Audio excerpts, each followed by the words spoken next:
Dami-daming kalakal dito.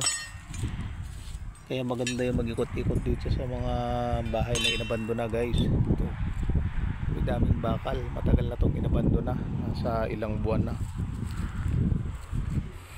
Nag-ikot-ikot tayo dito para makita ko ano pwede nating mapakinabangan. Ito, tulad nito, dustpan. Dadaling ko yan. Uy. O ayan, meron pa mga yero. Ito mga yero. May mga puno na ganito, yung tinatawag na apatot. Yan, ang lit-lit pa pero may bunga na.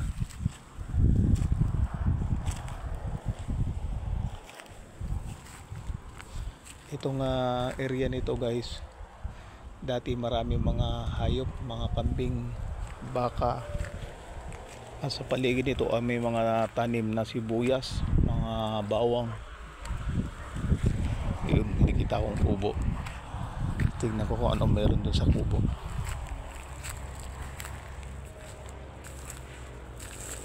Ay, palagay ko may mga hayop pa dito. Dami pang yero dito. Electric pan pa.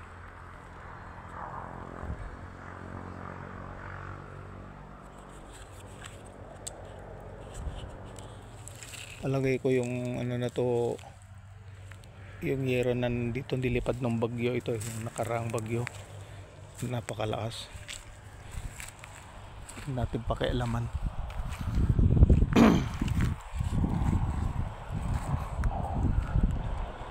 So yun, may electric pan na maliit. Hanapan ko ng wire, baka gagana pa, baka malakas ang ikot niya.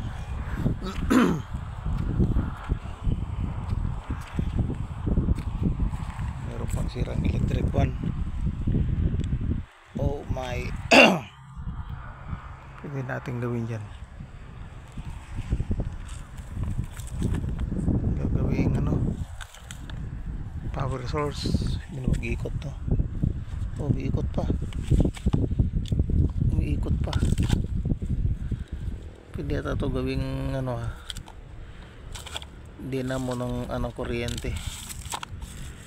Pwede ito eh.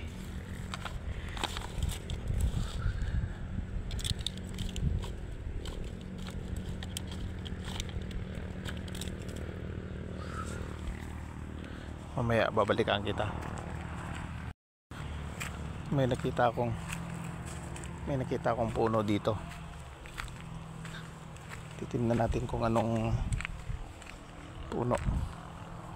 Yun, may mga nyog pa, mga paper tree. Ito may mga sako, yung mga CR, mga bowl pa, bagong bago pa, mga kabisyo. Yun, mga laruan ng bata, mga bote. Yun, may speaker. So ito yung puno, yung tinatawag na miracle fruit, miracle tree. Ngayon sa ilalim niya mayroong dalawang bunga, pero hindi ko alam kung paano ito gamitin. Ang sabi rin ng iba, niluluto daw ito, pero hindi ko rin alam kung paano lutuin. Ayan, may dalawang bunga. Ito ang bunga niya, mga kabisyo. Ito yung nakikita natin kung saan saan. Minsan sa gilid lang ng bahay, mga bakuran, di na akala natin nakakain, pero sa totoo hindi pala siya nakakain. Ayun yung bunga niya, napakatigas. Hindi mo nga makurot yung bunga. Ito ang tinatawag na miracle fruit. Hindi ko alam kung paano ba ito niluluto, kung paano siya naging miracle.